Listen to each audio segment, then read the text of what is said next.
Mon prix dans le jeu. La 3, la 4, je zappe et je...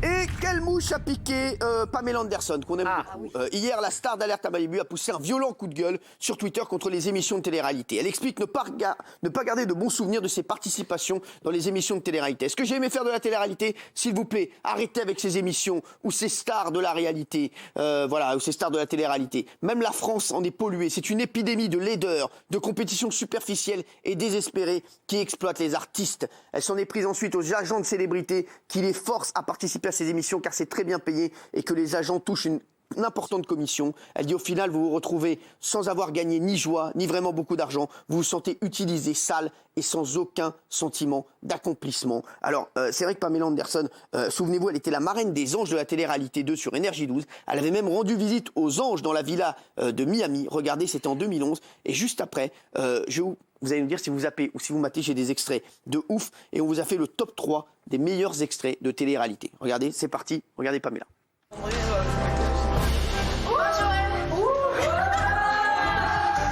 Enfin, quand j'ai ouvert la porte et que j'ai vu Pamela, j'ai halluciné. Pamela Anderson.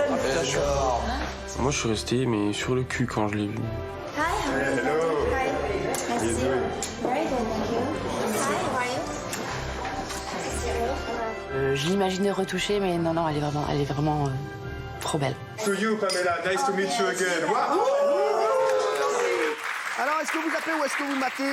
Déjà, je vais vous donner les ingrédients de la télé-réalité. Ce qu'on aime et ce qu'aiment les téléspectateurs, c'est les perles des candidats. Alors, est-ce qu'elles sont données? Est-ce qu'elles sont écrites à l'avance? Vous allez nous répondre, Mathieu Delormeau, vous connaissez très bien ça. Et bien sûr, Benjamin Castaldi, des petites phrases qui deviennent souvent cultes. Regardez. À quoi a servi la muraille de Chine? Comme ça, on repère la Chine sur le satellite.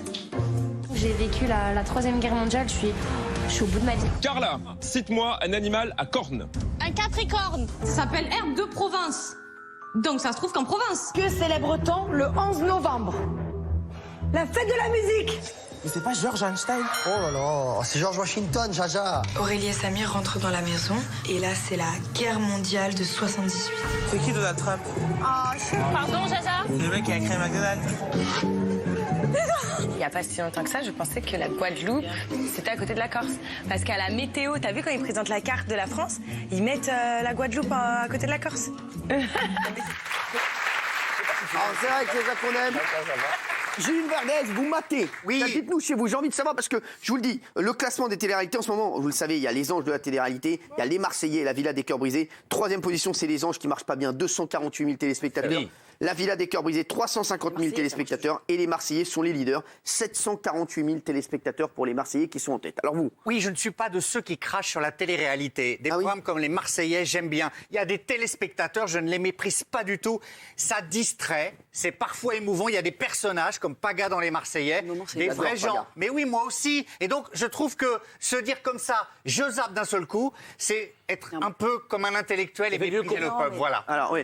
Mathieu, vous matez aussi. Alors, avant, vous allez nous dire pourquoi vous matez. J'ai un coup de gueule déjà. Ah, d'accord. C'est quoi? Le premier coup de gueule, c'est Pamela Anderson. C'est très mignon ce qu'elle a dit. Elle a oublié un tout petit truc. Sur les Anges 2, j'y étais. On a eu le droit à 35 minutes montre en main de Pamela Anderson. Ah, écoute, et elle a pris 10 bars. Ah, oui. Quoi, combien? 10 bars. 10 bars de quoi? Des Twix, c'est ça. Des balistos? 100 000 balles, 100 000 euros.